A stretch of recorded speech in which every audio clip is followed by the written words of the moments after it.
okay for me to stay, because it's important that people do hear the issues that disabled people face. We have massive issues with the National People's Assembly, it's no secret, about accessibility. They're ongoing. And I think the reality is that disabled people have been shut away from society, and people don't always understand disability as a form of oppression, and people don't understand access and inclusion, and that's why it's so important that we do work together, particularly at this time when we need to unite and fight.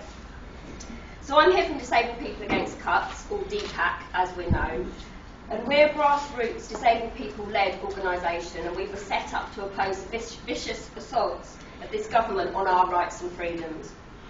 And one of the positives, if we can talk about positives at this time, is that through the current struggles, disabled people have come to be more widely recognised beyond our own disabled people's rights movement, not as the benefit scroungers and malingerers that the government and the right-wing media would portray us as, and not as the objects of pity that the national charities like to present us as when they want to raise some funds, but actually as determined, hard-working and militant campaigners. As we've just seen, disabled people are very able to put our own voices across when we have the chance. DPAC was set up to fight back, and the thing that disabled people know how to do best is to fight back. Because for some of us, just being born is a fight in defiance of attitudes that people with impairments don't have a right to life. For others, it's the daily fight to continue on in the face of inadequate levels of support, stigma and discrimination, or even getting into a supposedly inclusive conference. Over the past 30 to 40 years, progress has been made. Disabled people have emerged from the institutions. We have established a right to life in the community. And although there's been problems with that, obviously enduring stigma and prejudice, the fact is that we had established an idea that there was a right for disabled people to be able to live in the community. But now we're seeing those gains and all that we fought so hard for being robbed away by a nasty Tory government that's intent on targeting the poor and disabled people. They've been systematically taking away the little that we did have, and then through the attacks on legal aid, they're taking away our right to raise it through the justice system. So disabled people in this country are experiencing the fight of our lives. Before the government came to power, disabled people were twice as likely as non-disabled people to live in poverty, but that's just got much, much worse. By 2018, disabled people are going to have lost more than £28 billion in benefits and entitlements, with research from a campaign for a fair society showing that the average disabled person is being hit 9 times harder than the average non-disabled person by the cuts. And for people who have very high support needs, that figure actually goes up to 19 times. So we're definitely not all in this together. There's no question that disabled people are being deliberately targeted. We've got the notorious wide capability assessment, and a freedom of information request this time last year showed that 73 people per week were on average dying after being found fit to take part in work-related activity. We've got people going into arrears through council tax charges, there's the rotten bedroom tax, there's the closure of the Independent Living Fund, and there's the introduction of a whole new regime of assessments while they replace disability living allowance with personal independence payments. And if they ever manage it, there's going to be the rollout of universal credit, which will leave hundreds and thousands of households with disabled people in it worse off. And that's all on top of cuts to public services that disabled people not only rely on, but we often work in as well.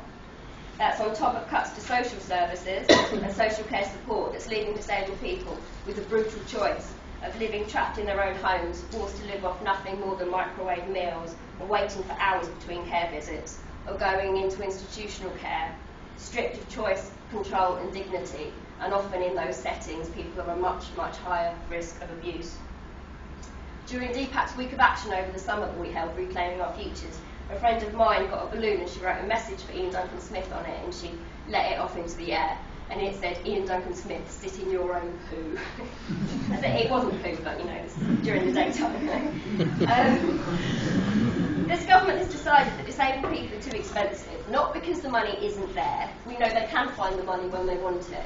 Research has shown that the budgets for number 10 and number 11 have increased by 240% while this government's been in power. And meanwhile, we know that there's always money for bombs. But it's because the Tory agenda doesn't want to spend money in areas that support disabled people to have equal rights in public services, local authorities and social security.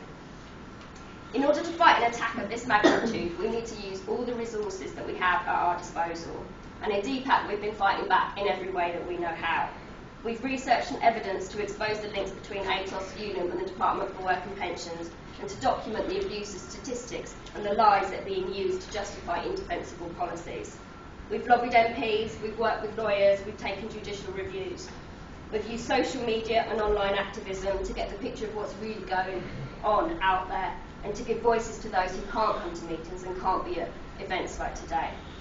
We've used a lot of civil disobedience, reclaiming the direct action traditions of the disabled people's rights movement, to bring attention to our issues and to give confidence to people suffering under austerity that we can fight back.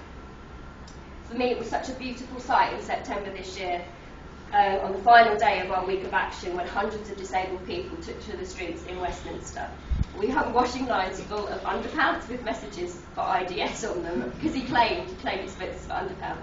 So we hung lots of washing lines full of underpants around Caxton House, and then we all headed on down to Parliament. And it was just the sight of hundreds and hundreds of disabled people taken to the streets that just made it all feel worthwhile for me. As disabled people, there's a lot that we can do, because I happen to think that we're very resourceful campaigners because of our need to find ways to overcome the barriers that we face every day. But the truth is, we can't get rid of the Tories on our own, and nor should we, because this government isn't just attacking us, they're attacking our whole class and all our communities. The postal workers' dispute and the selling off of Royal Mail is a disgrace that's going to affect us all. The punitive benefit sanctions aren't just a problem for the benefit claimants whose lives are being destroyed by the removal of essential income. It's also a problem for the workers who are being forced to implement them or to face sanctions and disciplines. It's so important that we don't allow ourselves to be divided and to see how hard different groups are being hit by the cuts in competition with one another. And the People's Assembly is about exactly that. It's about coming together in unity and solidarity. When workers go on strike, it's not just about their own pay and conditions, it's about fighting for a fairer society for all of us. When disabled people block roads, which we seem to do a lot at the moment, it's not just about cuts to our benefits. We're fighting for a social security system that's there for everybody. Through the People's Assembly, we can join up community organising with industrial action, and over the autumn, there's going to be plenty of opportunities to support each other with the teachers' strikes, the firefighters' strikes, and on the 5th of November, there's the People's Assembly's Day of Civil Disobedience. This is a fight for all of us. So let's unite and fight to make this country ungovernable and to get the nasty Tory government out. Solidarity.